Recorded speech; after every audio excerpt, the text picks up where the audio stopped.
नमस्कार, आप देख रहे हैं वीके न्यूज और मैं हूं आपके साथ मयंक गौर। दशकों से भारत का सरदर्द बना हुआ खालिस्तानी आंदोलन कनाडा में अपने चरम पर है। कनाडा में खालिस्तान आंदोलन की जड़ें दिन प्रतिदिन मजबूत हो रही है। इसके कई कारण हैं, लेकिन सवाल यह है कि भारत में एक समय में ध्वस्त हो चुका खालिस्तानी आंदोलन कनाडा में इतना ज्यादा मजबूत कैसे हो गया। दरअसल कनाडा में मारा गया खालिस्तानी आतंकी हरदीप सिंह निज्जर और उसके साथी कनाडा में एक ब्रिगेड बना रहे थे। इस ब्रिगेड का मकसद ही कनाडा में खालिस्तान की स्थापना करना था। अब संगठन की स्थापना करना तो आसान था, लेकिन संगठन को मजबूत करना और उसका फैलाव करना एक बहुत बड़ा काम था, जिसके लिए निज्जर और उसके साथियों ने वही किया जो आतंकी संगठन सालों से करते आए हैं।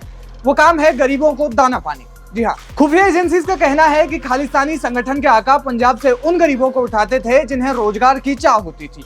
वो उन्हें रोजगार के नाम पर कनाडा का वीजा दिलाते थे, उन्हें कनाडा बुलाया जाता था और कई गुरुद्वारों में सेवादारों के तौर पर रखा जाता था।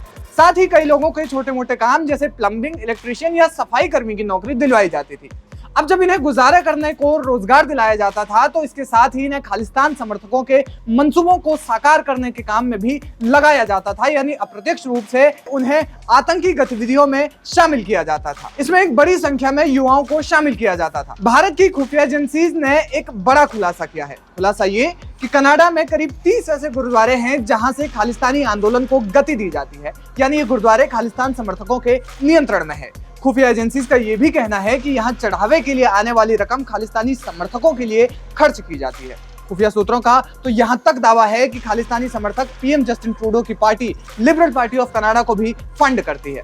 अब इस दावे से ये आरोप और भी गहरे हो जाते हैं कि ट्रूडो सरकार खालिस्तान का समर्थन करती है। सीक्रेट एजेंसीज का कहना है कि पंजाब से युवाओं को काम के नाम पर बुलाया जाता है और उन्हें इन गुरुद्वारों में ठहराया जाता है और काम देने के साथ ही भारत विरोधी गतिविधियों में लगाया जाता है। खुफिया सूत्र कहते हैं कि आतंक के आका ऐसे लोगों की पहचान कर उन्हें लेटर भेजते थे।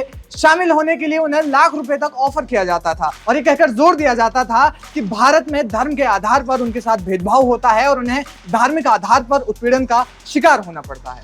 बताया जा रहा है कि पंजाब की राजनीतिक पार्टी शिरोमणि अकाली दल के कुछ नेता भी इस नेटवर्क में शामिल है। खालिस्तानी समर्थकों का पंजाब में भी कई बड़े गैंगस्टरों से समर्थक है। जानकारी है कि गैंगस्टर एक तरह से टारगेट किलिंग करते हैं। कुछ इसी तरह से कनाडा में खालिस्तानी आंदोलन फल फूल रहा है। कनाडा सरकार इन पर एक्शन लेना तो छोड़िए, खुद इनका समर्थन कर रही है। कनाडा से खालिस्तानी आंदोलन की जिस तरह से खबरें आ रही हैं, जिस तरह से खुलासे हो रहे हैं, उस पर आपकी क्या राय है, हमें कमेंट बॉक्स में जरूर बताएं। वीके न्यूज, राष्ट्र के नाम।